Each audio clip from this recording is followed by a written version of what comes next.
सबसे पहले why do we study relative density. अगर रिलेटिव डेंसिटी का अगर तुमने टेबल देखा होगा, ध्यान से देखो, तो SI unit, pay attention, SI unit water का कितना है, डेंसिटी कितना है वाटर का, 1000 kg per metre cube. CGS में क्या होगा, 1 ग्राम पर सेंटीमीटर क्यूब, मगर रिलेटिव डेंसिटी ऑफ वाटर क्या है, 1। तो जब तुम रिलेटिव डेंसिटी लेते हो आयान, जब तुम रिलेटिव डेंसिटी लेते हो किसी भी चीज की, तो तुमको उसके अलग अलग यूनिट लेने की जरूरत पड़ती है क्या, अलग अलग नंबर की जरूरत पड़ती है क्या, कभी 1000 कभी 1, नहीं। जब तुम रिलेटिव डेंसिटी यूज करते हो तो तुम सिर्फ वाटर की डेंसिटी 1 ही लोगे। कितनी लोगे, 1। कुछ बात समझ में आ रही है, वाटर की डेंसिटी क्या है, 1। फिर अगर वो एमकेएस है तब भी 1, एसआई है तब भी 1, सीजीएस है तब भी 1। तो अलग अलग नंबर और अलग अलग यूनिट लेने की जरूरत नहीं पड़ती। बात समझ में, रिलेटिव डेंसिटी हर एक का एक ही नंबर होता है। ओके, फिर चाहे कोई भी सिस्टम हम लोग फॉलो कर रहे हैं, एसआई फॉलो कर रहे हैं या सीजीएस फॉलो कर रहे हैं, उसकी अलग अलग नंबर लेने की जरूरत पड़ेगी क्या, नहीं। रिलेटिव डेंसिटी हम लोग कितना लेंगे, 1, अपना काम हो गया। कुछ बात समझ में आई, कुछ बात समझ में आई। सिर्फ 3 ही फॉर्मूले से अपने पास, 3-4 ही फॉर्मूले, वो फॉर्मूले हमने लास्ट टाइम भी किए थे, बराबर, वही फॉर्मूले हम लोग सब यूज करने वाले हैं। अब यहां पे देखो क्या दिया है, ये तो रिलेटिव डेंसिटी था, आरडी मतलब क्या होता है, रिलेटिव डेंसिटी। अब हम लोग आते हैं इसके ऊपर, first numerical, the density of copper is 8.33। Are they saying it is relative density, no. Density दिया है, एक्चुअल डेंसिटी का फॉर्मूला क्या है, किसी भी चीज की अगर तुमको डेंसिटी पता करना है तो density is equal to mass upon volume.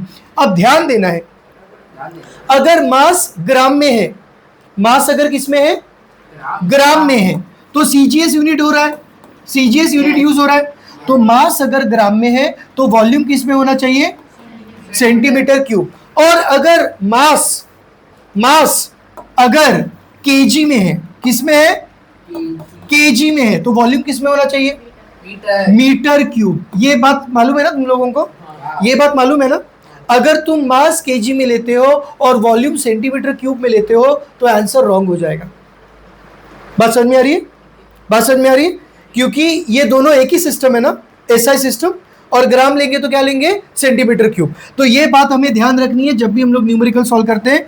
तो density of the copper is 8.83 gram per centimetre cube, express it in KG per metre cube. इसको अपने को करना है केजी मीटर क्यूब में, तो ये फॉर्मूले की जरूरत नहीं है, we don't need this formula. सिर्फ ग्राम पर सेंटीमीटर क्यूब को केजी पर मीटर क्यूब में क्या करना है, कन्वर्ट करना है। अब वैसे तो तुमको डायरेक्टली दिया हुआ है टेबल, टेबल तुमको डायरेक्टली दिया हुआ है, क्या दिया हुआ है, टेक्स्ट बुक खोलो जरा, टेक्स्ट बुक खोलो। सेलिना नहीं है किसके पास, एक मिनट पॉज करो, एक मिनट पॉज करो, पॉज करो एक मिनट। यहां पे कन्वर्जन दिया हुआ है 1 kg per metre cube, 1 kg per metre cube is equal to 10⁻³ gram per centimetre cube, और 1 gram per centimetre cube is equal to 1000 kg per metre cube. तो एक्चुअली ये कुछ नहीं है, जब केजी को ग्राम में कन्वर्ट करना होता है तो मैं 1/1000 से मल्टीप्लाई करता हूं, और जब ग्राम को केजी में कन्वर्ट करना होता है तो 1000 से मल्टीप्लाई करेंगे। कुछ बात समझ में आई, ये बाय हार्ट करना है, ओके, बाय हार्ट। वापस से बोलूं, मैंने क्या बोला, जब केजी को ग्राम में कन्वर्ट करना होता है तो हम लोग 1/1000 से मल्टीप्लाई करते हैं, और जब ग्राम पर सेंटीमीटर क्यूब को केजी पर मीटर क्यूब में कन्वर्ट करना होता है तो 1000 से क्या करेंगे, मल्टीप्लाई करेंगे।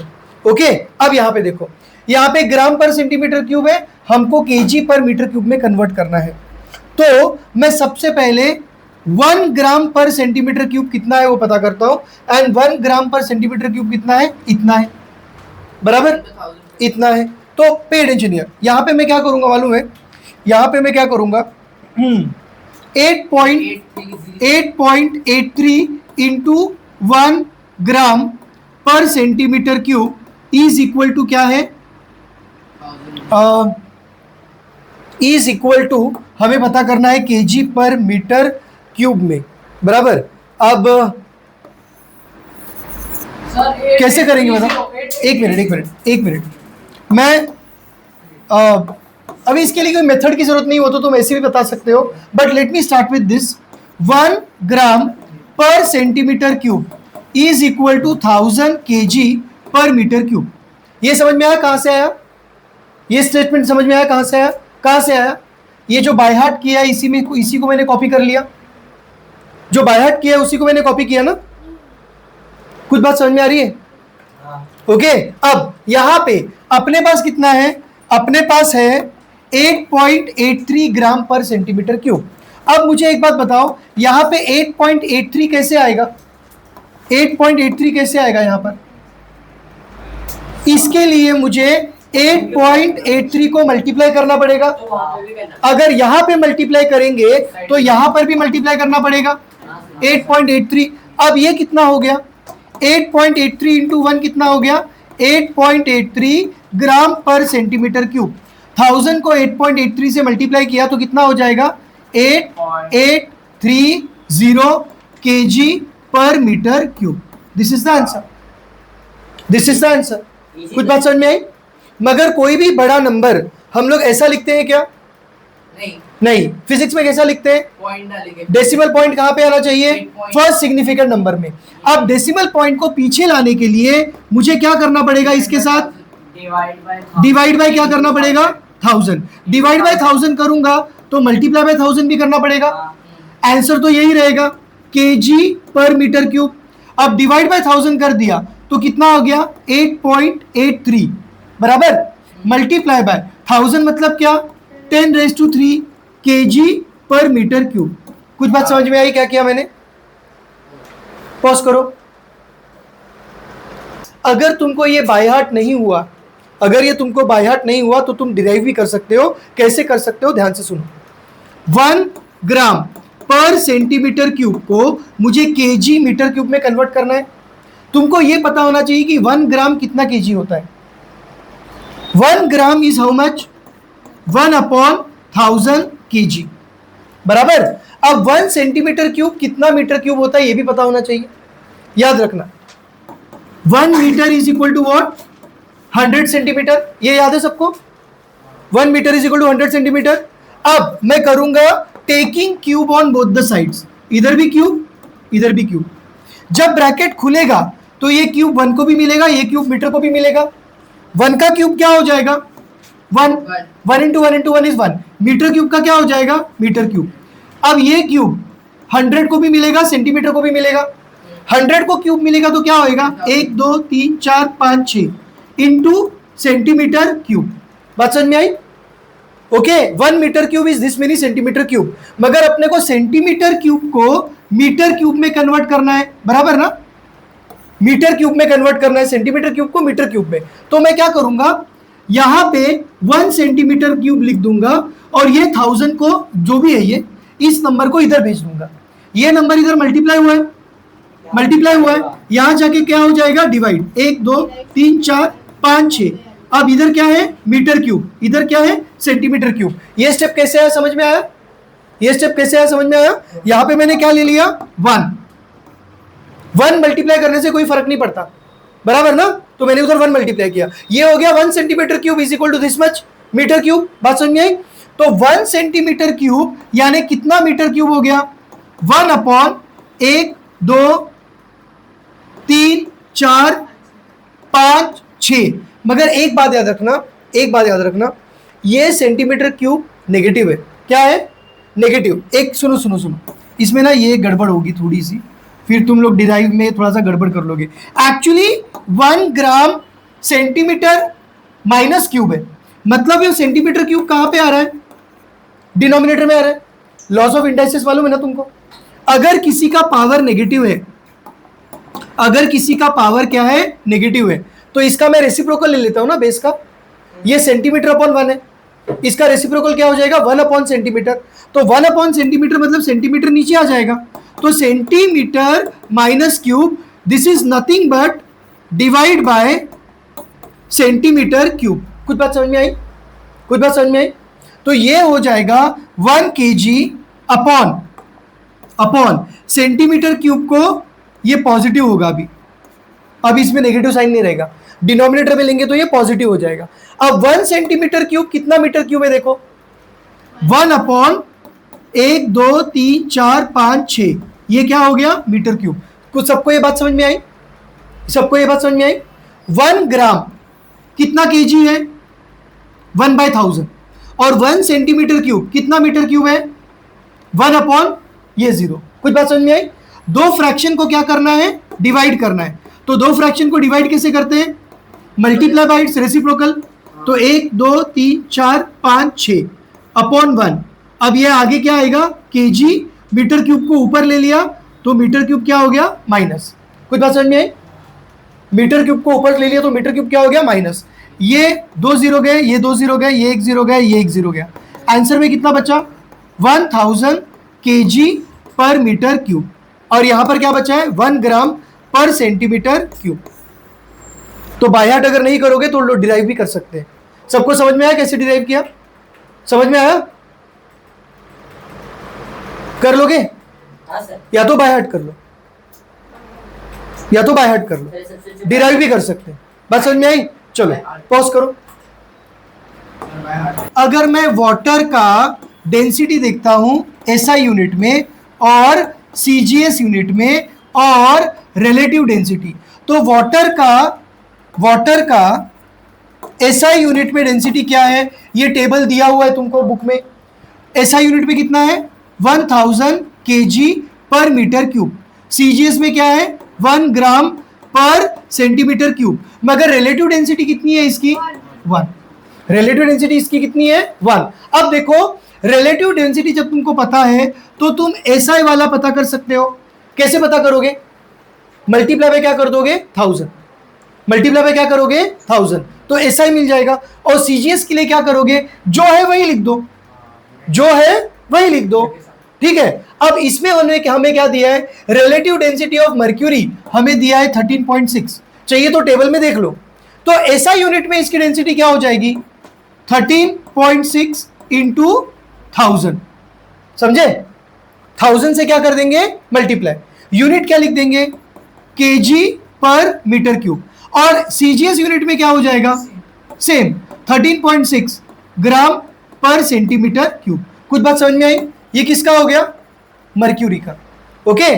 तो रिलेटिव डेंसिटी अगर तुमको किसी चीज की पता है तो तुम उसका एसआई और सीजीएस दोनों पता कर सकते हो। एसआई के लिए क्या करोगे? Multiply by 1000।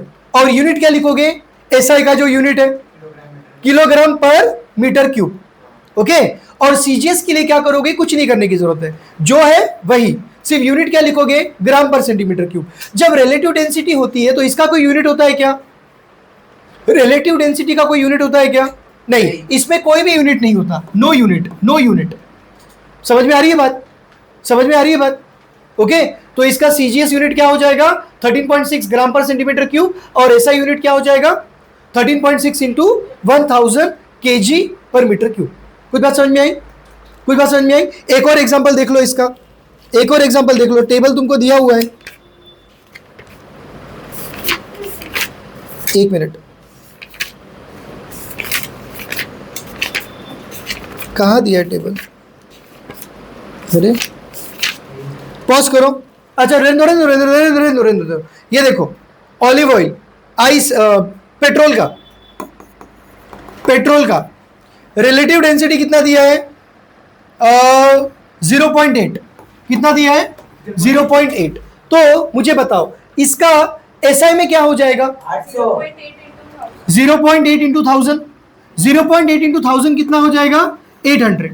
बराबर। 1000 से मल्टीप्लाई किया। यूनिट क्या लिखेंगे? KG per metre cube. और सीजीएस में क्या हो जाएगा? जो है वही 0.8। और यूनिट क्या हो जाएगा? ग्राम पर सेंटीमीटर क्यूब। तो सीजीएस में कुछ चेंजेस करने की जरूरत नहीं है, जो है वही लिखेंगे। यूनिट सिर्फ क्या लिखेंगे? ग्राम पर सेंटीमीटर क्यूब। हाँ, तो 0.80 और 0.8 एक की बात है। पॉइंट के बाद अगर लास्ट में 0 आता है तो उसका कुछ इंपॉर्टेंस नहीं है। बात समझ में आ रही है? बात समझ में आ रही है? ठीक है, पॉज करो। यहां पे दिया है the density of iron is 7.8 into 10⁻³ kg per metre cube. इधर देखो, kg पर मीटर क्यूब। तो ये SI है, ये SI है या CGS है? SI है कि CGS है? SI है। तो मैंने यहाँ पे एक नया कॉलम ले लिया, इसीलिए मैंने यही यूज किया है। यहाँ पे देखो आयरन का है, तो आयरन का SI में कितना है? 7.8 into 10⁻³ kg per metre cube. तो मुझे बताओ इसका रिलेटिव डेंसिटी क्या हो जाएगा? 7.8 कितना हो जाएगा? 7.8। 10⁻³ तो हम लोग ऐड करते हैं ना, तो रिलेटिव डेंसिटी कितना हो जाएगा? 7.8। कुछ यूनिट की जरूरत है क्या? कोई यूनिट की जरूरत नहीं है। कुछ बात समझ में आई? कुछ बात समझ में आई? पॉज करो। तो रिलेटिव डेंसिटी ऑफ आयरन कितना हो गया? 7.8। 7.8 लिखने के बाद कुछ यूनिट लिखते हैं क्या? रिलेटिव डेंसिटी का कोई यूनिट नहीं होता। कैसे है, समझ में आया? यहां पे दिया 7.8 इंटू 10⁻³, तो रिलेटिव डेंसिटी मतलब 10.3 कम कर देंगे उसमें से, तो सिर्फ आंसर इज 7.8। पॉज करो। क्वेश्चन है relative density of silver. Silver का रिलेटिव डेंसिटी, पहले हम लोग क्या लिखते हैं? SI, उसके बाद हम लोग क्या लिखते हैं? CGS, उसके बाद हम लोग को क्या दिया है? Relative density. तो रिलेटिव डेंसिटी कितना है? 10.8। Find its density. उन्होंने डेंसिटी बोला है मगर उन्होंने CGS या SI मेंशन नहीं किया है, तो SI लेंगे। तो हम लोग क्या लेंगे? SI। SI कितना हो जाएगा? 10.8 इंटू 10⁻³ किलोग्राम पर मीटर क्यूब, और CGS में क्या हो जाएगा? 10.8 ग्राम पर सेंटीमीटर क्यूब। मगर आंसर में हम लोग सिर्फ यही लिखेंगे, क्योंकि अगर उन्होंने मेंशन नहीं किया है तो मैं SI ही लूंगा। बात समझ में आई? पॉज। अभी इसमें क्या दिया है? Calculate the mass of the body whose volume is 2 metre cube and relative density is 0.42। अब कोई तो मास है, मुझे नहीं मालूम है what is the mass, I don't know what the mass is. एक मिनट, कोई तो मास है, मुझे नहीं मालूम है। सबसे पहले हम लोग SI लिखते हैं, उसके बाद हम लोग क्या लिखते हैं? CGS, उसके बाद हम लोग क्या लिखते हैं? Relative density. रिलेटिव डेंसिटी कितनी दी है? 0.52। रिलेटिव डेंसिटी कितनी दी है? 0.52। तो मुझे बताओ SI में उसकी डेंसिटी क्या हो जाएगी? 0.52 इंटू 10⁻³ मतलब 1000, मतलब क्या हो जाएगा? 1000। आगे क्या आ जाएगा? kg per metre cube. अब सुनो, decimal point should not be after 0 ना?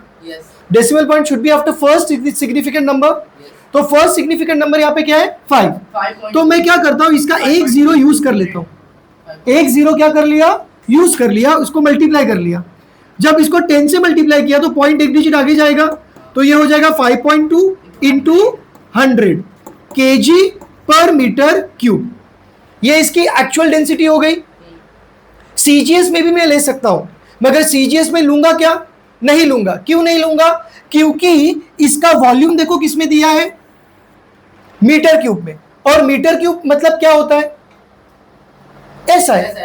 मीटर क्यूब मतलब क्या होता है? SI। अगर ये सेंटीमीटर क्यूब में दिया होता तो मैं रिलेटिव डेंसिटी को सेंटीमीटर क्यूब में कन्वर्ट कर लेता, मगर क्वेश्चन में जो दिया है वो मीटर क्यूब में दिया है, मतलब उनको SI यूनिट में ही रिक्वायरमेंट है। तो SI यूनिट में मिल गया मुझे एक्चुअल डेंसिटी। अब मैं क्या यूज करूंगा? अब मैं फॉर्मूला यूज करूंगा। What is the formula? Density is equal to mass upon volume. Density कितना मिल गया मुझे? 5.2 इंटू 100। अच्छा, 5.2 इंटू 100 यानी क्या हो जाएगा? 520 हो जाएगा। 5.2 इंटू 100 कितना हो जाएगा? 520। तो 520 is equal to mass upon volume. Mass मुझे नहीं मालूम है, मास मुझे नहीं मालूम है। वॉल्यूम कितना दिया है? 2। वॉल्यूम कितना दिया है? 2 metre cube. Can I find out mass? Can I find out mass? कैसे मिलेगा mass? Mass is equal to 520 into 2, that is what? 1040 बराबर, ये मास। मगर मास किस में आएगा अभी? केजी में, क्योंकि ऐसा यूनिट है ना, तो मास किस में आएगा? केजी में। कुछ बात समझ में आई? कुछ बात समझ में आई? पॉज करो। अंश ने बहुत अच्छा क्वेश्चन पूछा। अंश ने पूछा कि सर मीटर क्यूब कहां गया? मीटर क्यूब यहां पे आया क्या? नहीं, मीटर क्यूब कहां गया? अब ध्यान से एक बात सुन लो, एक मिनट, ध्यान से एक बात सुनो। We treat units as variable. We treat unit as what?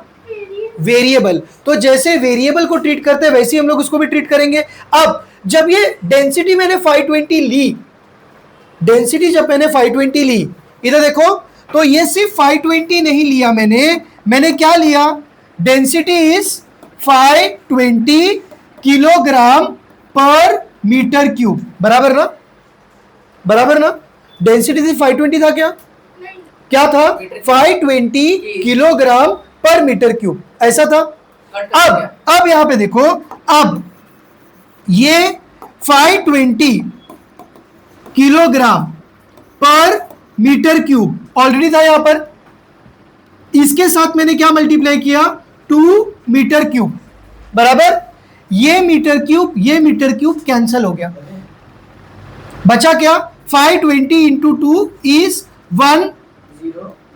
1040, क्या बचा? केजी। तो that is equal to mass. बात समझ में आई क्या हुआ? मीटर क्यूब कहां गया, समझ में आया? पॉज करो। Calculate the mass of air in A room of dimension दिया हुआ है, डेंसिटी दिया हुआ है 1.3 kg per metre cube. Now listen here, air का ना कोई वॉल्यूम नहीं होता, तुम्हें मालूम है? एयर का कोई वॉल्यूम नहीं होता। अगर तुम मतलब एयर को एक बॉटल में भर दोगे तो वो पूरे बॉटल का वॉल्यूम ले लेगा। उसी एयर को अगर तुमने एक रूम में छोड़ दिया तो वो पूरे रूम का वॉल्यूम ले लेगा। बराबर, तो यहां पे एयर का वॉल्यूम, पे अटेंशन हियर, ये रूम है, जो रूम का वॉल्यूम होगा वही किसका वॉल्यूम होगा? एयर का वॉल्यूम होगा। कुछ बात समझ में आ रही मैं क्या बोल रहा हूं? तो यहां पे एक बात याद रख लो, volume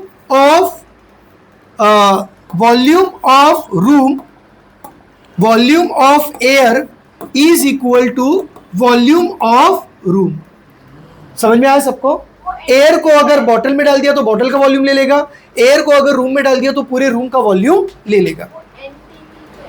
normal temperature and pressure, okay, normal temperature and pressure, okay. तो रूम टेम्परेचर और प्रेशर हम लोग बोल सकते हैं। तो रूम टेम्परेचर और प्रेशर पे एयर का अपने को डेंसिटी पता करना है।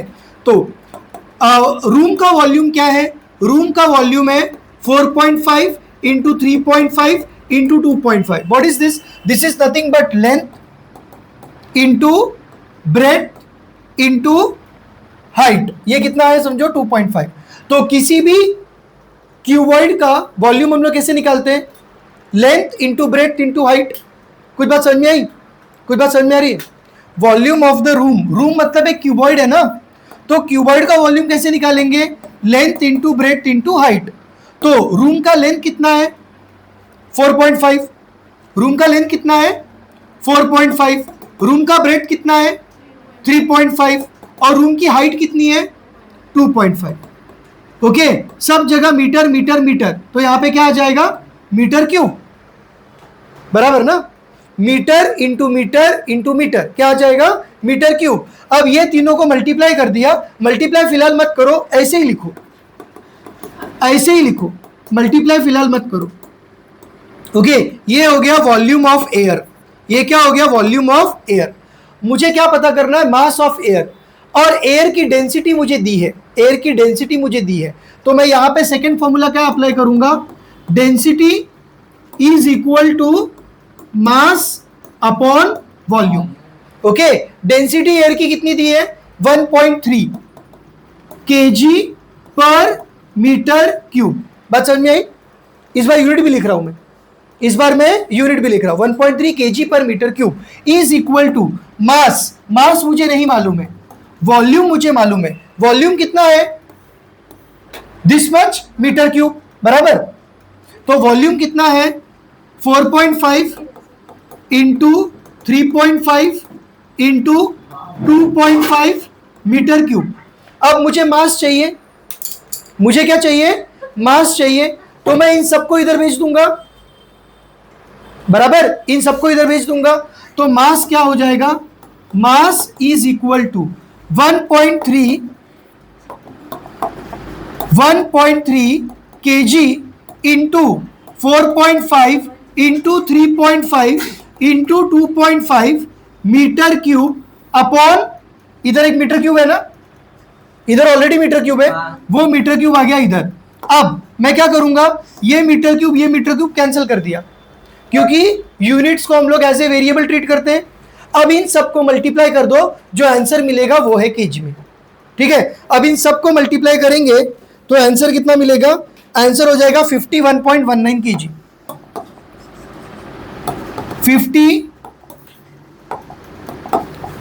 51.19 केजी, ये अपना क्या हो गया, मास। कुछ बात समझ में आई, कुछ बात समझ में आ रही है? पॉज करो। A piece of stone of mass 103 gram, तो इसका वेट इन एयर कितना हो गया, 113 ग्राम। समझ में आ गया? वेट इन एयर को हम लोग क्या बोलते हैं, true weight. Weight in air को हम लोग क्या बोलते हैं, ट्रू वेट। तो इसका ट्रू वेट क्या हो गया, true weight is equal to 113। मगर याद रखो, वेट का यूनिट कभी ग्राम होएगा क्या, नहीं, वेट का यूनिट या तो न्यूटन होगा या तो डाइन होगा, बराबर। मगर इस केस में हम लोग ना न्यूटन लेंगे ना डाइन लेंगे, हम लोग ग्रेविटेशनल यूनिट यूज करेंगे। वेट का ग्रेविटेशनल यूनिट क्या है, केजीएफ और जीएफ। तो ग्रेविटेशनल यूनिट में क्या होता है, हमको ग्रेविटी से मल्टीप्लाई करने की जरूरत नहीं होती। यहां पर मैं क्या लूंगा, जीएफ, यहां पर मैं क्या लूंगा, GF. This is the weight. बात समझ में आई? अगर मैं 113 ग्राम लूंगा ना तो ये रॉन्ग हो जाएगा, क्योंकि फिजिक्स में कभी भी वेट का यूनिट ग्राम में नहीं आता। किस में आएगा, न्यूटन में या डाइन में। मगर न्यूटन और डाइन के लिए ग्रेविटी से मल्टीप्लाई करना पड़ता है, बराबर। तो मैं इसको केजीएफ या जीएफ में लूंगा, इसको मैं क्या बोलता हूं, ग्रेविटेशनल यूनिट। और ग्रेविटेशनल यूनिट में कन्वर्ट करने के लिए मुझे ग्रेविटी से मल्टीप्लाई करने की जरूरत नहीं है। रुको ना, एक मिनट पहले मुझे लिख लेने दो। ये हो गया ट्रू वेट। अब sinks to the bottom of the water content in the measuring cylinder. अब इस स्टोन को मैंने एक मेजरिंग सिलेंडर में डाल दिया। मैंने क्या किया, इसको एक मेजरिंग सिलेंडर में डाल दिया। तो मेजरिंग सिलेंडर में डालने से पहले पानी का लेवल कितना था, 30 ml। पानी का, सुनो ना मेरी बात, पानी का ml कितना था, 30 ml। जब मैंने स्टोन को डाला, जब मैंने अंदर स्टोन को डाल दिया, तो इसका लेवल अब बढ़ेगा, पानी का लेवल बढ़ेगा, बराबर। ये जो लेवल बढ़ेगा इसको मैं क्या बोलता हूं, डिस्प्लेस्ड लिक्विड।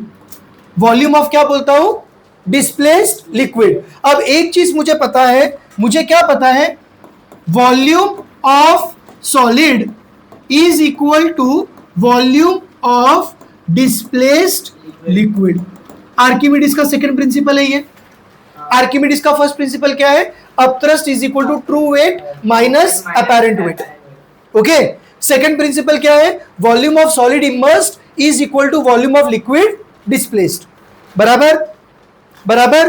अब लिक्विड कितना डिस्प्लेस हुआ है, लिक्विड कितना डिस्प्लेस हुआ है, 40 ml माइनस 30 ml कितना हो गया है, 10 ml। तो वॉल्यूम ऑफ सॉलिड कितना हो गया, वॉल्यूम ऑफ सॉलिड कितना हो गया, pay attention, volume of solid हो गया 10 ml। मगर ml ये कोई स्टैंडर्ड यूनिट है क्या, वॉल्यूम का स्टैंडर्ड यूनिट क्या है, मीटर क्यूब या तो सेंटीमीटर क्यूब। स्टैंडर्ड यूनिट क्या है, मीटर क्यूब या तो सेंटीमीटर क्यूब। क्या ml को मीटर क्यूब या सेंटीमीटर क्यूब में कन्वर्ट किया जा सकता है, यस। क्या रीजन क्या है, क्या है वो, 1 ml is equal to 1 centimetre cube. ये बाय हार्ट करना है अपने को, 1 ml is equal to 1 centimetre cube. तो 1 ml यानी कितना हो गया, 1 सेंटीमीटर क्यूब। तो 10 ml यानी क्या हो जाएगा, 10 centimetre cube. This is what, volume of solid. कुछ बात समझ में आई, कुछ बात समझ में आई है, वॉल्यूम ऑफ सॉलिड मुझे मिल गया। अब water level in 30 ml, calculate the RD of the stone. अब आरडी क्या होता है, relative density of solid. Formula क्या है, W1 upon W1 minus W2। W1 क्या है? वेट इन एयर, और W2 क्या है? Weight in water. Weight in what? Water. मगर मुझे वेट इन वाटर मालूम है क्या? नहीं। मगर मैं वेट इन वाटर पता कर सकता हूं। कैसे पता करूंगा? यहां पे देखो, आर्किमिडीज का यहां पे जो फर्स्ट प्रिंसिपल है वो यूज करूंगा, that is, pay attention here, बहुत इंपॉर्टेंट चीज है, upthrust is equal to, upthrust is equal to weight, ये भी चीज है, I don't know if you have written this or not, weight of liquid displaced. Do you know this? लिखा है हमने, ये पढ़ा है हमने। Upthrust is equal to weight of the liquid displace. ये जितना लिक्विड डिस्प्लेस हुआ है ना, इसका वेट जो होगा उसको हम लोग क्या बुलाएंगे? अपथ्रस्ट। उसको हम लोग क्या बुलाएंगे? अपथ्रस्ट। कुछ बात समझ में आ रही है? अब what is the weight of this liquid displace? किसी भी लिक्विड का वेट क्या होगा? इस लिक्विड का वेट क्या होगा? इसका volume multiply by density multiply by gravity, बराबर। किसी भी चीज का वेट ऐसे ही पता करते हैं, volume multiply by density multiply by gravity. तो weight of the liquid displaced is equal to volume of liquid displaced, volume of liquid displaced into gravity multiply, sorry, into density, into क्या है? Density of liquid, density of what? Liquid, into gravity. मगर अब मैं gravity से multiply नहीं करूंगा। क्यों नहीं करूंगा? क्योंकि मैंने मास किस में लिया है? देखो, जीएफ में। तो जब मास तुमने जीएफ में लिया है, मतलब तुमने इसके साथ ग्रेविटी मल्टीप्लाई किया है क्या? नहीं किया है। तो यहां पर भी ग्रेविटी से मल्टीप्लाई नहीं करूंगा, मैं इसको सिर्फ क्या लिखूंगा? जीएफ में। इसको क्या लिख दूंगा मैं? जीएफ में। I don't need to multiply with gravity if I am taking gravitational unit, if I am taking gravitational unit. यहां पे मैंने ग्रेविटी से मल्टीप्लाई किया क्या? नहीं। तो यहां पर भी मैं ग्रेविटी से मल्टीप्लाई नहीं करूंगा, सीधे क्या लिख दूंगा? जीएफ। तो ये क्या हो जाएगा? देखो, वॉल्यूम ऑफ लिक्विड, ये मुझे मालूम है कितना डिस्प्लेस हुआ है? 10 ml, है ना? वॉल्यूम ऑफ डिस्प्लेस लिक्विड कितना है? 10 ml। तो यहां पे कितना आ गया? 10 centimetre cube into density of liquid. यहां पे वाटर की बात हो रही है, वाटर की डेंसिटी सीजीएस में कितनी है? 1। वाटर की डेंसिटी सीजीएस कितनी इतनी है? 1। और ये क्या आ जाएगा? जीएफ। तो 10 इंटू 1 कितना हो जाएगा? 10। 10 जीएफ पर सेंटीमीटर क्यूब। ये यूनिट मत लिखो भी, सिर्फ 10 लिखो। तो अपथ्रस्ट कितना मिला मुझे? 10। अपथ्रस्ट मुझे कितना मिला? 10। अब अपथ्रस्ट 10 मिलने के बाद मैं इसका वेट इन वाटर पता कर सकता हूं। यहां पे देखो, upthrust is equal to what? Upthrust is equal to true weight minus apparent weight. Apparent weight मतलब क्या? Weight in water. Apparent weight मतलब क्या? Weight in water. अपथ्रस्ट कितना मिला मुझे? 10। तो अपथ्रस्ट की जगह पर मैंने क्या लिखा? 10 is equal to true weight. True weight कितना है? 113 जीएफ माइनस अपेरेंट वेट मुझे नहीं मालूम है, तो मैंने लिख दिया अपेरेंट वेट। तो ये माइनस अपेरेंट वेट को इस तरफ ले लिया, इस तरफ आके क्या हो गया? Plus apparent weight. Apparent weight is equal to 113 GF तो ऑलरेडी था, ये 10 को उधर भेज दिया, माइनस 10 कितना हो गया? 123 जीएफ हो गया। अच्छा 103 कितना हो गया? 103। तो 103 जीएफ ये हो गया अपथ्रस्ट। तो अपथ्रस्ट मतलब ये W2 हो गया ना, अपेरेंट वेट मतलब क्या? Weight in water. तो ये हो गया W1 कितना है? 113, और ये हो जाएगा 113 minus weight in liquid. Weight in liquid is 103, तो वेट इन लिक्विड की जगह पे क्या लिख दिया मैंने? 103। तो 113 डिवाइड बाय 1 कितना आएगा? 10। तो 113 डिवाइड बाय 10 इज व्हाट? 11.3। अब रिलेटिव डेंसिटी का कोई यूनिट वगैरह होता है क्या? नहीं।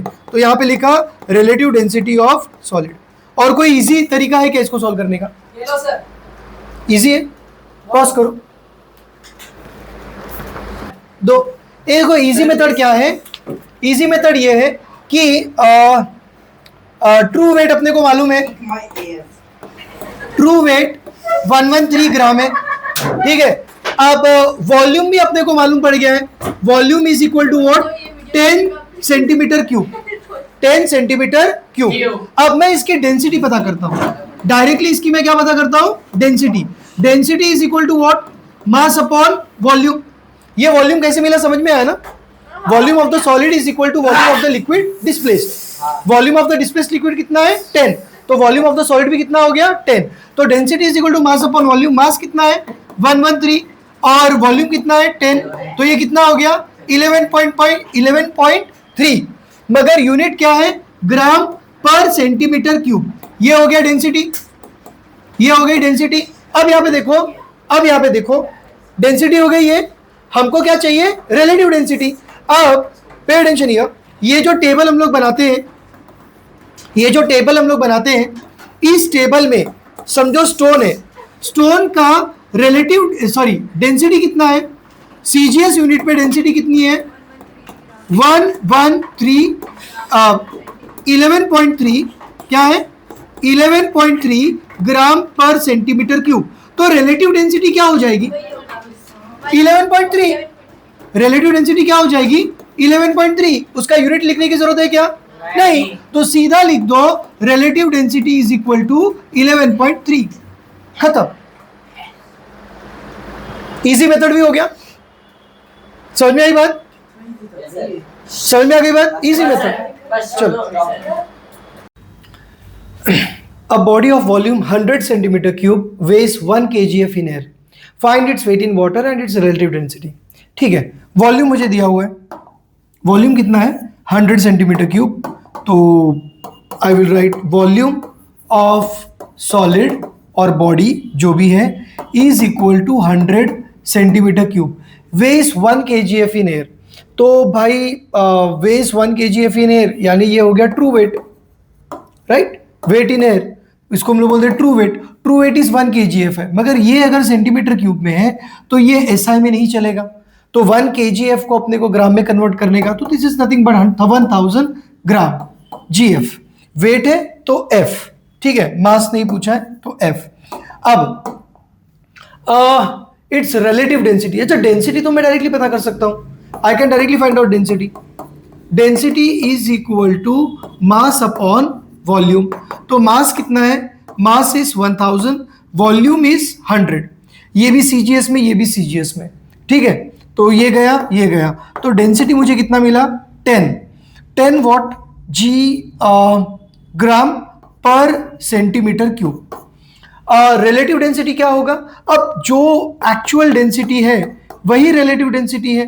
तो रिलेटिव डेंसिटी सिर्फ यूनिट नहीं लिखेंगे, तो रिलेटिव डेंसिटी क्या हो जाएगा? 10, राइट? क्योंकि जो डेंसिटी है एक्चुअल सीजीएस में, रिलेटिव डेंसिटी वही होती है। एसआई में अगर होती तो हम लोग रिलेटिव डेंसिटी के लिए डिवाइड बाय 1000 करते थे। Okay, we have done it many times. तो ये हो गया रिलेटिव डेंसिटी। आगे क्या बोला है? It weighs in water. तो इट्स वेट इन वाटर पूछा है, यानी हमें क्या पूछा है? Apparent weight. Okay, we have asked apparent weight. Okay, apparent weight, relative density पता है मुझे। तो can I use this formula? Relative density of any solid is equal to true weight W1 minus W2, sorry, it is W1 upon W1 minus W2, where W1 is true weight, this is true weight, and what is this? This is weight in water और apparent weight। बराबर, यही formula है। Okay, यही formula है। तो this is apparent weight या तो weight in water. तो रिलेटिव डेंसिटी मुझे मालूम है, रिलेटिव डेंसिटी कितना है? 10, सीजीएस में ले लिया। ट्रू वेट कितना है? 1000 जीएफ। तो ट्रू वेट हो गया 1000 अपॉन 1000 माइनस W2। तो आई कैन कैलकुलेट W2, इसके नीचे 1 दे दिया, क्रॉस मल्टीप्लाई कर लिया, ये हो जाएगा 1000 minus W2 into 10 is equal to 1000 into 1 is what? 1000। तो ब्रैकेट ओपन कर लिया, ये हो गया 10,000 minus 10 W2 is equal to 1000. So this will become 10 W2 को उस तरफ भेज दो, तो यहां पर हो जाएगा 10 W2 राइट हैंड साइड में गया, ये हो जाएगा 0000 माइनस 1000 को इधर भेज दो तो माइनस हो जाएगा 1000. This will be nothing but 10, right? नहीं, 10,000 minus 1000 is equal to 9,000. Is equal to what? 10,000 minus 1000 is what? 9,000 is equal to 10 W2. तो W2 क्या हो जाएगा? 9,000 डिवाइड बाय 10. जीरो गया 900 GF is its weight in water or apparent weight.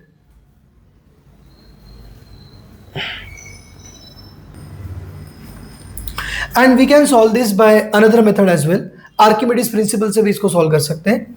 हमें क्या पूछा है? वेट इन इट्स वाटर, मतलब अपेरेंट वेट पूछा है. अब वी नो द फॉर्मूला ना, upthrust is equal to true weight minus apparent weight. Apparent weight, इसमें से ट्रू वेट मुझे मालूम है, अपेरेंट वेट मुझे पता करना है, which is weight in water. उसके लिए मुझे क्या चाहिए? अपथ्रस्ट चाहिए. अब upthrust can also be found out by Archimedes second principle. What is that? Upthrust is equal to weight of water displaced by the body. Weight of water displaced by the body. Now, weight of anything, okay, weight of anything is nothing but what? Volume of displaced water. That is volume multiply by density multiply by gravity. ठीक है, density क्या? Density of water. अब density of water तो हमें मालूम ही है, gravity हम लोग लेते नहीं है, तो ग्रेविटी हम लोग नहीं लेंगे तो ग्रेविटेशनल यूनिट में अपने को आंसर मिल जाएगा, विच इज व्हाट? जीएफ में. तो we won't take gravity. Gravity से मल्टीप्लाई किए बिना भी हम लोग कोई भी फोर्स पता कर सकते हैं. हम लोग जीएफ से जीएफ ले लेंगे. Volume of displaced liquid is nothing but volume of solid immersed. Volume of solid immersed into density of what? Water.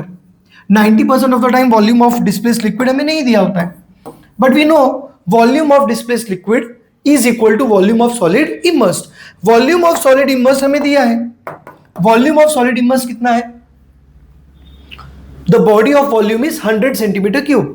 Okay, इसी को पानी में हमने इमर्स किया, तो volume of solid immerse is 100 centimetre cube into density of water. अगर तुमने volume centimetre cube में लिया है तो डेंसिटी भी ग्राम में ही लोगे, ग्राम पर सेंटीमीटर क्यूब में. सीजीएस यूनिट में वाटर की डेंसिटी 1 है. एमकेएस या एसआई यूनिट में वाटर की डेंसिटी 1000 है, 1000 KG per metre cube. CGS unit में क्या है? 1. तो ये 100 इंटू 1 कितना हो गया? 100 GF. This is what? Upthrust.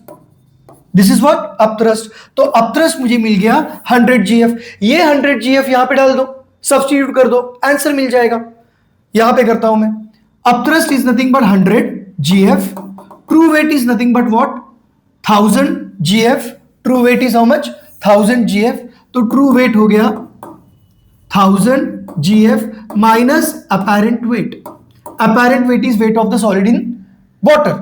तो ये माइनस अपेरेंट वेट को इस तरफ ले आ जाओ, लेफ्ट साइड में लाओ, तो अपेरेंट वेट हो गया पॉजिटिव, इधर नेगेटिव था, इधर आके पॉजिटिव हो गया. राइट में ऑलरेडी 1000 जीएफ है, माइनस क्या कर देंगे?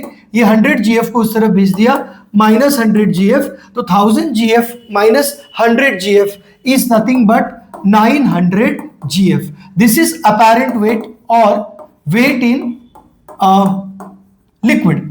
तो ये भी कर सकते हैं, ये भी कर सकते हैं हम लोग. ओके,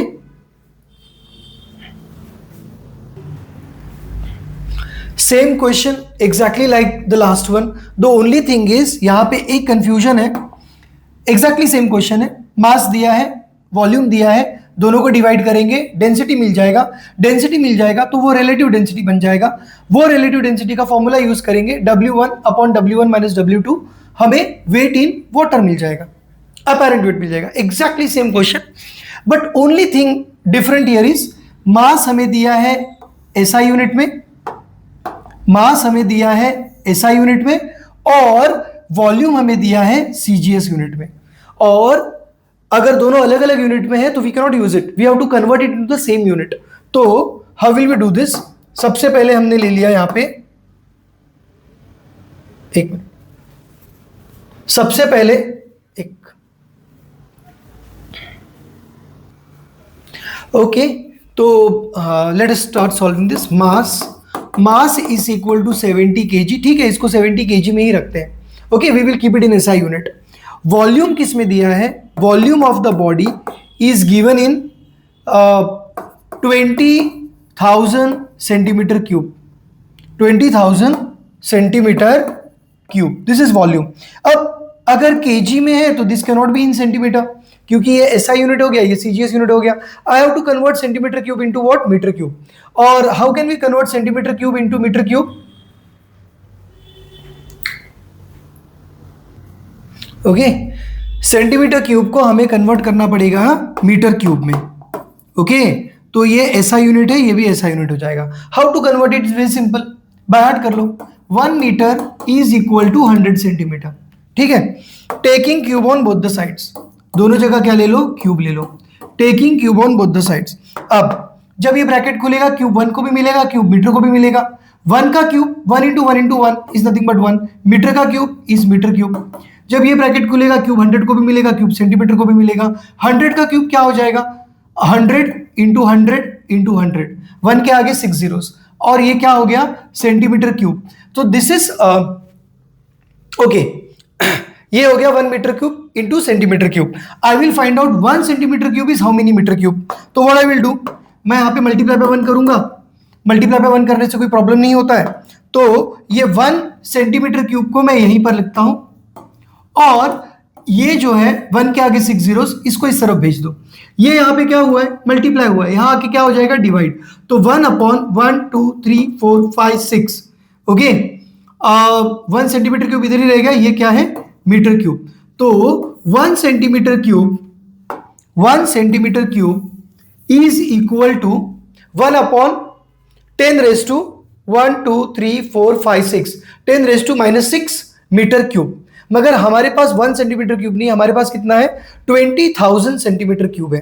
तो व्हाट आई विल डू, मैं ये जो है 1 centimetre cube is equal to 1 upon 1 2 3 4 5 6 metre cube. What I will do is I will multiply by, क्योंकि मुझे 20,000 चाहिए ना, तो यहां पर भी 20,000 से मल्टीप्लाई, और यहां पर भी 20,000 से multiply both the sides of 20,000।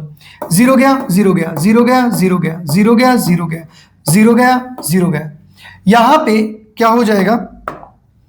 20,000 into 1 centimetre cube is what? 20,000 centimetre cube. और यहां पे क्या हो जाएगा? 2 अपॉन 100, 2 अपॉन 100 चलेगा, उसको 2 अपॉन 100 ही लिख दो। यहां पे 2 बचा, यहां पे 100 बचा, 2 upon 100 metre cube. This is 20,000 centimetre cube को हमने किस में कन्वर्ट कर लिया? मीटर क्यूब में। तो 20,000 सेंटीमीटर क्यूब हो गया 2 upon 100 metre cube. This is the volume of what? The body. Volume of the body कैसे? क्योंकि जब उस बॉडी को हमने पानी में डुबाया, इमर्स किया, तो कितना पानी डिस्प्लेस हुआ? 20,000 centimetre cube of water displace हुआ। Volume of the displace liquid is equal to volume of the solid immersed. तो सॉलिड का भी वॉल्यूम वो डिस्प्लेस वॉल्यूम के वाटर के बराबर ही है। तो volume of the solid is what?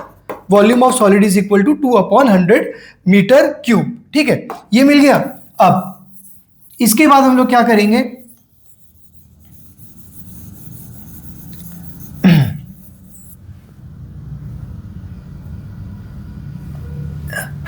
इसके बाद हम लोग क्या करेंगे? इसके बाद हम लोग पता करेंगे डेंसिटी। तो डेंसिटी क्या हो जाएगा?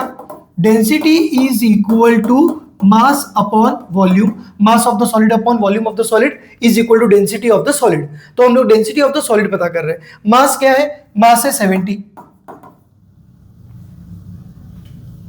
कहां पर? मास है 70, ठीक है, एक मिनट।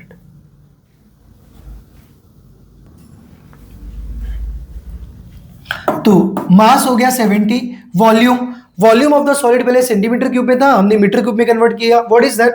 2 अपॉन 100। तो 2 अपॉन 100 ये है केजी में, ये है मीटर क्यूब में, दोनों एसआई यूनिट है, चल जाएगा। 70 डिवाइड बाय 2 बाय 100, दो फ्रैक्शन को डिवाइड कैसे करते हैं?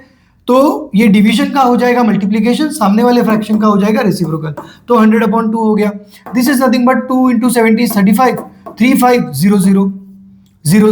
This is density kg per metre cube, kg per metre cube ऐसा यूनिट में हो गया। हमको रिलेटिव डेंसिटी चाहिए। अब रिलेटिव डेंसिटी कैसे चाहिए, कैसे मिलेगा?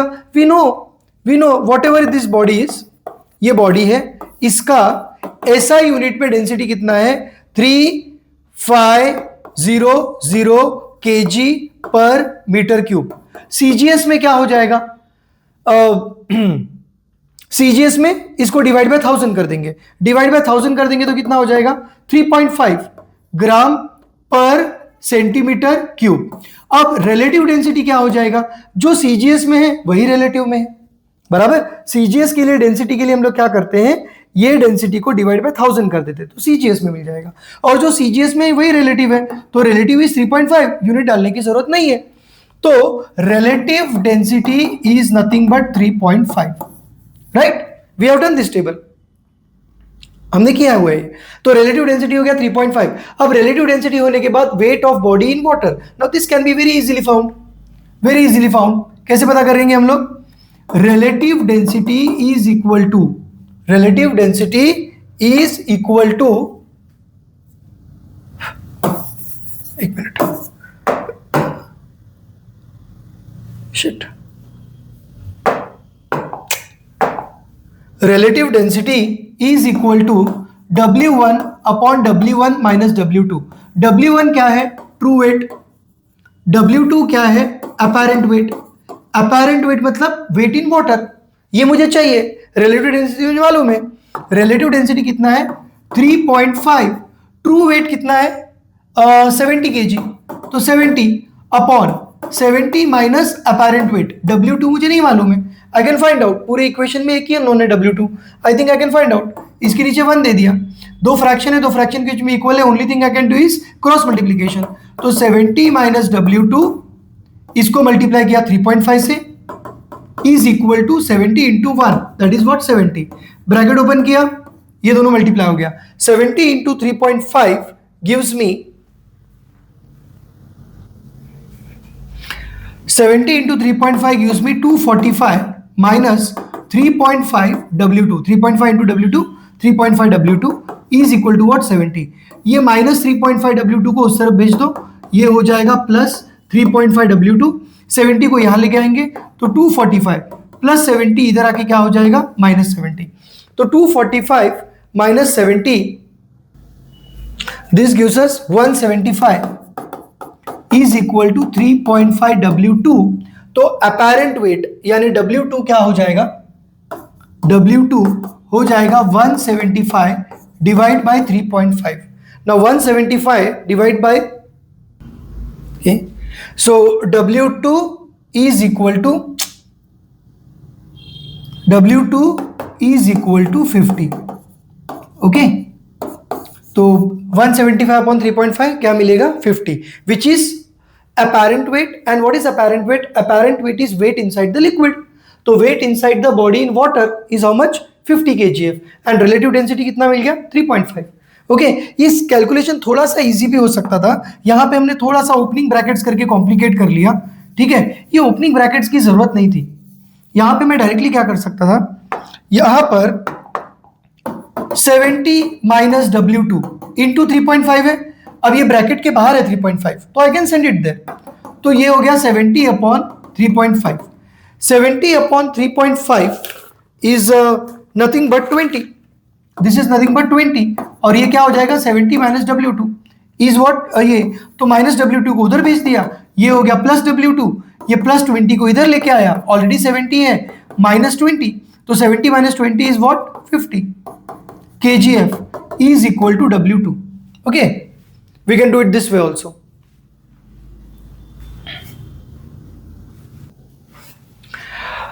10th one is again very easy। relative density पूछा है, 20 gf in air, मतलब ट्रू वेट हमें दिया हुआ है। True weight, weight in air को हम लोग क्या बोलेंगे? True weight. Weight in air को हम लोग क्या बोलेंगे? True weight. तो true weight is nothing but W1, this is nothing but W1 तो W1 हमें कितना दिया है 120 GF। ओके, CGS यूनिट में है 120 GF, ठीक है। And 105 GF when it is completely immersed in water. तो this is nothing but apparent weight, this is nothing but what, apparent weight. Apparent weight को हम लोग क्या बोलते हैं, W2, which is weight inside the liquid. और weight inside the liquid हमें कितना दिया है 105 GF। क्या पूछा है, रिलेटिव डेंसिटी, ठीक है, बहुत इजी है। Relative density is equal to W1 upon W1 minus W2। तो W1 कितना है 120 upon 120 minus W2 is what 105। तो 120 upon 120 minus 105 is nothing but 15। तो 120 अपॉन 15 इज नथिंग बट 8। तो रिलेटिव डेंसिटी ऑफ सॉलिड हमें क्या मिल गया 8। रिलेटिव डेंसिटी कोई यूनिट होता है, नहीं, कोई यूनिट नहीं। A solid weighs 32 GF in air, ठीक है। तो ट्रू वेट हमें दिया हुआ है, that is weight in air, W1 is nothing but 32 GF and 28.8 GF in water। तो weight in water मतलब क्या दिया है, apparent weight, this is weight in water, this is nothing but 28.8 GF। find the volume of solid। okay, volume of solid तो बाद में मिलेगा, ये अभी नहीं मिलेगा, मगर पहले अपने को RD of solid मिल जाएगा। and the weight of the solid in a liquid of density 0.9 gram per centimetre cube, ठीक है। ओके, ये भी हम लोग देख लेंगे, इसके लिए अलग फॉर्मूला, मगर सबसे पहले हम लोग रिलेटिव डेंसिटी ऑफ सॉलिड पता करेंगे। Relative density of solid is equal to W1 upon W1 minus W2, ठीक है। तो W1 क्या है 32 upon 32 minus W2, W2 is what 28.8। Okay, तो रिलेटिव डेंसिटी मिल जाएगी, रिलेटिव डेंसिटी मिल जाएगी 32 upon 32 minus 28.8 is nothing but 3.2। तो 32 अपॉन 3.2, तो दिस इज नथिंग बट 10। तो रिलेटिव डेंसिटी मुझे क्या मिल गई 10। ओके, अब रिलेटिव डेंसिटी 10 मिल गई। आगे पूछा है, अच्छा अभी weight of the solid in a liquid of density 0.9, इसके लिए दूसरा फॉर्मूला है, we will use this formula later. पहले हम लोग वॉल्यूम ऑफ द सॉलिड पता करते हैं। रिलेटिव डेंसिटी अगर 10 है तो its actual density in CGS unit क्या हो जाएगा, एक्चुअल डेंसिटी। जो रिलेटिव डेंसिटी है वही एक्चुअल डेंसिटी हो जाती है CGS में। SI में करने के लिए इसको मल्टीप्लाई बाय 1000 कर देंगे, मगर CGS में करने के लिए जो रिलेटिव डेंसिटी है वही हो जाएगी 10। सिर्फ यूनिट क्या आएगा, ग्राम पर सेंटीमीटर क्यूब, ठीक है। तो this is the actual density. अब व्हाट इज डेंसिटी, डेंसिटी का फॉर्मूला क्या है, density is nothing but mass upon volume. Density हमें मिल गई है, डेंसिटी इज 10, मास मुझे पता है 32 है। Okay, true weight is nothing but mass 32 GF। तो mass is 32 upon volume, so I can calculate volume. तो वॉल्यूम क्या हो जाएगा, वॉल्यूम क्या हो जाएगा, वॉल्यूम विल बी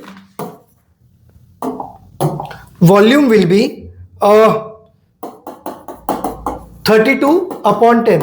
अल्टरनेटो कर दिया, इसको यहां भेज दिया, वॉल्यूम को इधर भेज दिया, तो 32 अपॉन 10। तो volume is equal to 3.2 centimetre cube. Centimetre cube क्यों आया, क्योंकि ये 32 GF में है, यानी CGS यूनिट में है, ये 10 भी CGS यूनिट में है, राइट। ये जो है डेंसिटी ये भी CGS यूनिट में है, तो वॉल्यूम जो मिलेगा वो भी CGS में ही मिलेगा। तो volume is 3.2 centimetre cube. Okay, so ये क्वेश्चन के लिए weight of solid in liquid के लिए हम लोग लास्ट फॉर्मूला यूज करेंगे to find relative density of a liquid. Okay, relative density of a liquid का फॉर्मूला दिया है, तो this is relative density of a liquid. This is the last formula that we have studied. Relative density of liquid is equal to W1 minus W2 upon W1 minus W3।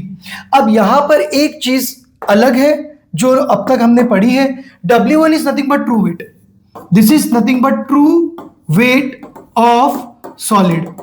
मगर W2 क्या होता था, W2 अब तक होता था wait of solid in water, मगर यहां पे W2 थोड़ा सा अलग है। यहां पे W2 है weight of solid in another liquid. Okay तो इस केस में W2 अलग है, इस फॉर्मूले में W2 अलग है, मगर इस फॉर्मूले रिलेटिव डेंसिटी ऑफ लिक्विड में W2 अलग है. W2 is weight of solid in liquid. W1 is again true weight, and what is W3? W3 is weight of solid in water. तो यहां पे जो W2 था यहां पर वो W3 है और W2 wait of solid in liquid है. ठीक है, रिलेटिव डेंसिटी ऑफ लिक्विड, हमें लिक्विड की एक्चुअल डेंसिटी दी है, दैट इज व्हाट 0.9. अगर किसी भी चीज की मुझे एक्चुअल डेंसिटी मिली है और वो भी सीजीएस यूनिट में दिया है, तो रिलेटिव डेंसिटी क्या हो जाएगा, वही चीज हो जाएगा. जो 0.9 है वही रिलेटिव डेंसिटी हो जाएगी. तो relative density of the liquid is nothing but 0.9. सिर्फ हम लोग यूनिट नहीं लेंगे, ओके, सीजीएस यूनिट नहीं लेंगे, वी नो दैट. यहां पे W1 true weight of solid, तो true weight of solid is what 32. तो यहां पर आ गया 32 minus weight of solid in liquid, ये मुझे नहीं मालूम है. यहां पे W1 is nothing but 32 minus W3 weight of the solid in water, weight of the solid in water is 28.8. यहां पे ये W2 है मगर इस फॉर्मूले में ये W3 है, तो दिस इज 28.8. तो this will become 32 minus W2 upon 32 minus 28.8 is nothing but 33.2. 3.2 is equal to nothing but 0.9. अब इस इक्वेशन को सॉल्व कर लेंगे, हमें W2 मिल जाएगा. इस इक्वेशन को सॉल्व कर लेंगे, हम लोग को W2 मिल जाएगा. तो दिस विल बी 3.2 को इधर भेज दिया, यहां जाके क्रॉस मल्टीप्लाई करेंगे दो फ्रैक्शन के बीच में, only thing we can do is cross multiply. 0.9 into 3.2, 0.9 into 3.2, okay, इन दोनों को मल्टीप्लाई किया, 0.9 इंटू 3.2 2.88, ठीक है, is equal to 32 minus W2. Minus W2 को इधर लेके आए, प्लस W2, 32 अपनी जगह पर, 2.88 जो पॉजिटिव था उसको इधर भेज दिया, माइनस 2.88. 32 minus 2.88 is 29.12. तो सेम फॉर्मूला हम लोग यूज कर रहे हैं, फॉर्मूला के बाहर हम लोग जा ही नहीं रहे. ओके, कितने फॉर्मूले से, सिर्फ 3 फॉर्मूले से एक्स्ट्रा, आर्किमिडीज प्रिंसिपल को छोड़ के, right. There are just 3 extra formulas that we have to study. 3 है कि 2 है, एक्चुअली 2 ही है. Loss of weight in solid in, okay. 12th वाला क्वेश्चन देखते हैं. Body weighs 20 GF in air, तो हमें मिल गया एक्चुअल वेट या तो weight in air, okay, weight in air. Weight in air is nothing but W1. तो W1 कितना हो गया 20 GF, ग्रेविटेशनल यूनिट यूज किया है, ठीक है. A body weighs 20 GF in air and 18 GF in water. तो 18 GF इन वाटर यानी हो गया उसका weight in water. Weight in water मतलब अपैरेंट वेट, हम लोग इसको लिखते हैं W2, तो that is equal to 18 GF. तो this is nothing but apparent weight, this is nothing but true weight. Okay, calculate the relative density of the material of the body. Now this is very simple. Relative density is equal to W1 upon W1 minus W2. W1 is 20, W1 is 20 minus 18. So this is 20 upon 2. 20 upon 2 is 10. Relative density का कोई unit नहीं होता, कुछ नहीं लिखना है. 13th one, solid weighs. Again very easy question, direct फॉर्मूले में अपने डाल दो, आंसर मिल जाएगा. 3 ही फॉर्मूले अपने पास, यहाँ पे फॉर्मूला नंबर 2 यूज होने वाला है. The solid weighs 1.5 kgf in air, तो this is nothing but W1. तो W1 is 1.5 kgf. Now remember one thing, this is SI unit, तो बाकी सब भी SI यूनिट ही होना चाहिए. And 0.9 kgf in a liquid of density 1.2. तो यहाँ पे W2 is not weight of solid in water, but it is weight of solid in liquid, which is 0.9 kgf. This is weight in liquid. Okay, this is weight in liquid W2. Normally W2 क्या होता है, weight of solid in water. ठीक है. Now weight in liquid that is 0.9 kgf. ठीक है. Density of the liquid हमने दिया हुआ है. Okay, तो density of liquid, density of liquid is given to us as 1.2 into 10 raised to 3 kg per meter cube. ठीक है. डेंसिटी भी SI यूनिट में ही दिया है, ये भी SI यूनिट में ही दिया है, ये भी SI यूनिट में दिया है, तो कुछ यूनिट करने की जरूरत नहीं है. The only thing is, I think हमें रिलेटिव डेंसिटी ऑफ लिक्विड लगेगी. तो रिलेटिव डेंसिटी ऑफ लिक्विड क्या है, अगर एक्चुअल डेंसिटी 1.2 इंटू 10⁻³ है तो relative density is nothing but 1.2, right? ये हमें मत पता है। तो relative density of liquid is 1.2, 10⁻³ को हटा दिया। Now I will use the formula. The formula is relative density of solid is equal to actual weight of solid in air, उसको हम लोग क्या बोलते हैं, weight of solid in air, divide by loss of weight of solid in the liquid. अब उस solid को अगर हमने लिक्विड में डुबा दिया तो उस लिक्विड में डुबाने के बाद उसका कितना वेट लॉस होगा वो नीचे लिखना है। तो this is not loss of weight in water but this is loss of weight in liquid, ठीक है। नेक्स्ट, आरडी ऑफ लिक्विड, उस लिक्विड की रिलेटिव डेंसिटी, ठीक है। तो फॉर्मूला एज इट इज हमने कॉपी किया। This is second formula. I don't think we had used this formula in the entire exercise. इस एक्सरसाइज में पहली बार ही ये फॉर्मूला यूज हो रहा है, तो इसमें कुछ करने की जरूरत नहीं, सिर्फ सब्स्टिट्यूट करो। Wait of solid in air, wait of solid in air is how much, 1.5 kgf, तो 1.5 kgf। Loss of weight of solid in the liquid, liquid में डालने के बाद उसका कितना वेट है वो नहीं पूछा है, उसका कितना वेट लॉस हो रहा है वो पूछा है। तो सॉलिड में डालने के बाद उसका, लिक्विड में डालने के बाद उसका वेट हो रहा है 0.9, तो लॉस इन वेट कितना है, 1.5 माइनस 0.9 बराबर, एयर में वेट है 1.5, लिक्विड में डालने के बाद 0.9, तो what is the loss in weight? क्या लॉस इन वेट 0.9 है? नहीं, right, 0.9 is the weight in the liquid. तो कितना वेट लूज किया है उसने, तो 1.5 माइनस 0.9, ठीक है, multiply by relative density of the liquid. Relative density of the liquid is 1.2, तो यहां पे हमने लिख दिया 1.2, तो this is 1.5 upon 1.5 minus 0.9 is nothing but 0.6 multiplied by 1.2। इसको कैलकुलेट कर लिया, आंसर मिल गया 3। ओके, तो that is relative density of the solid.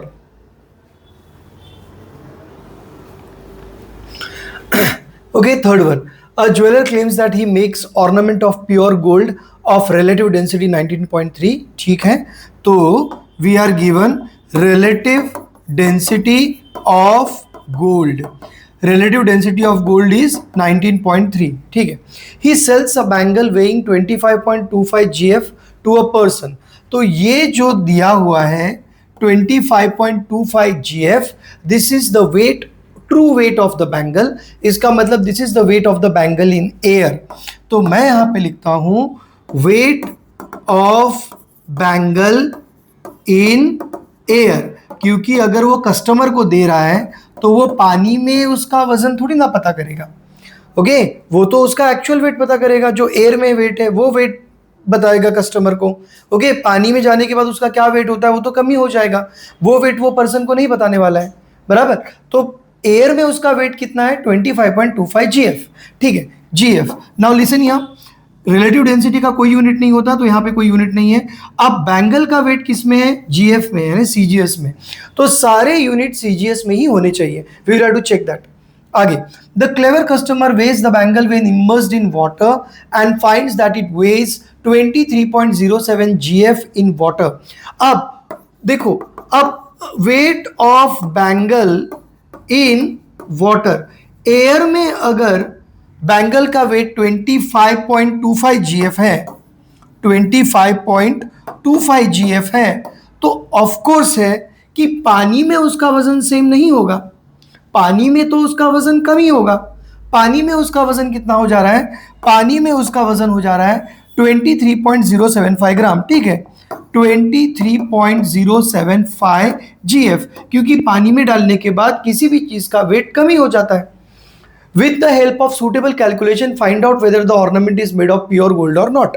अब हमें यह पता करना है कि ये जो रिलेटिव डेंसिटी ऑफ गोल्ड के लिए जो कैलकुलेशन है वो अगर हम लोग इसके साथ करें तो एग्जैक्टली यही 19.3 हमें मिलेगा या नहीं मिलेगा। तो हमारे पास रिलेटिव डेंसिटी के कितने फॉर्मूले हैं, 3 फॉर्मूले।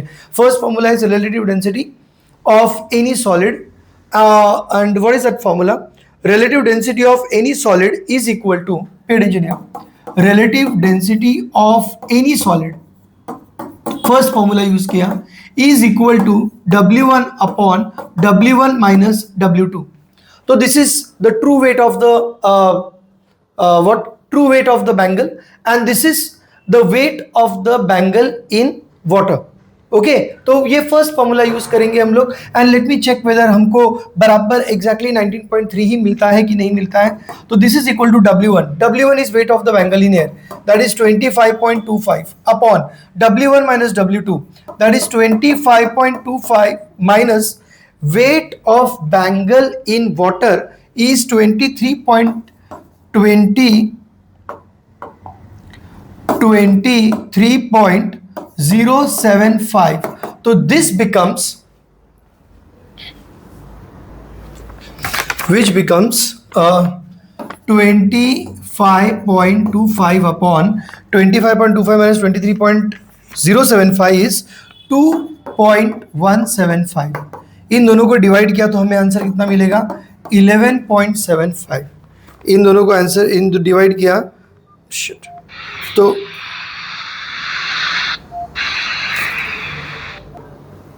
11.75. और हमको रिलेटिव डेंसिटी कितनी दी गई है? हमको रिलेटिव डेंसिटी ऑफ गोल्ड दी गई है 19.3, मगर this is the actual relative density of the gold. मगर यहां पर जब हमने रिलेटिव डेंसिटी पता किया by using the formula of gold, okay, यहां पर भी हमने रिलेटिव डेंसिटी ऑफ गोल्ड पता किया, that is W1 upon W1 minus W2. This is the first formula. तो उसके हिसाब से हमें रिलेटिव डेंसिटी ऑफ गोल्ड कितनी मिल रही है? 11.75.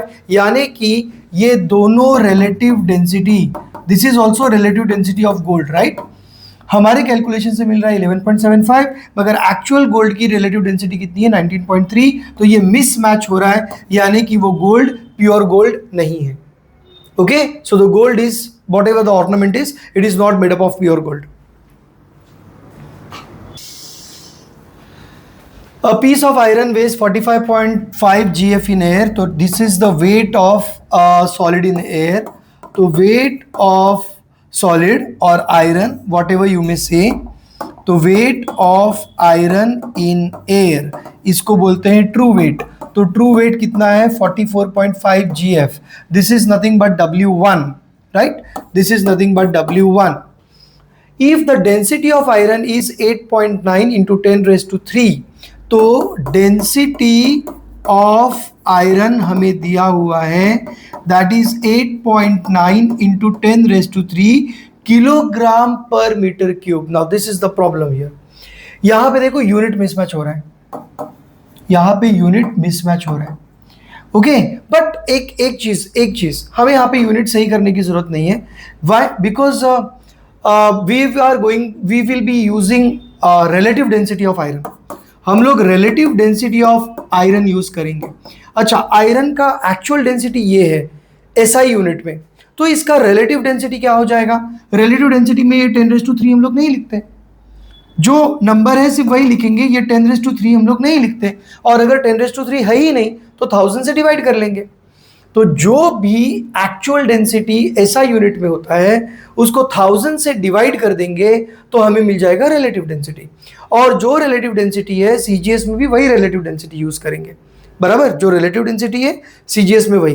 बात समझ में आ रही? एक्चुअल डेंसिटी अगर SI यूनिट में है तो रिलेटिव डेंसिटी के लिए उसको 1000 से डिवाइड कर देंगे. अब इसको अगर मैंने 1000 से डिवाइड कर दिया तो ये 10⁻³ हट गया, बचा कितना? 8.9. This is relative density of iron. अब relative density of iron is unitless. अब इसका यूनिट इंपॉर्टेंस नहीं है. Okay, that is the use of relative density कि हमको यूनिट अलग अलग लेने की जरूरत नहीं पड़ती. किसी भी फॉर्मूले में डाल दो, आंसर तुमको सही मिलेगा. Now find the weight of iron piece when immersed in water. तो उसका पूछा है weight of iron, weight of iron in water. तो वाटर में डालने के बाद ऑफ कोर्स उसका वजन 44.5 नहीं रहेगा, उसका वजन कम हो जाएगा. उसको हम लोग क्या बोलते हैं? W2. तो W2 हमें पता करना है. तो ठीक है, मैं डायरेक्टली फॉर्मूला यूज करता हूं. First formula, relative density of any solid, relative density of any solid. तो relative density of iron is equal to what?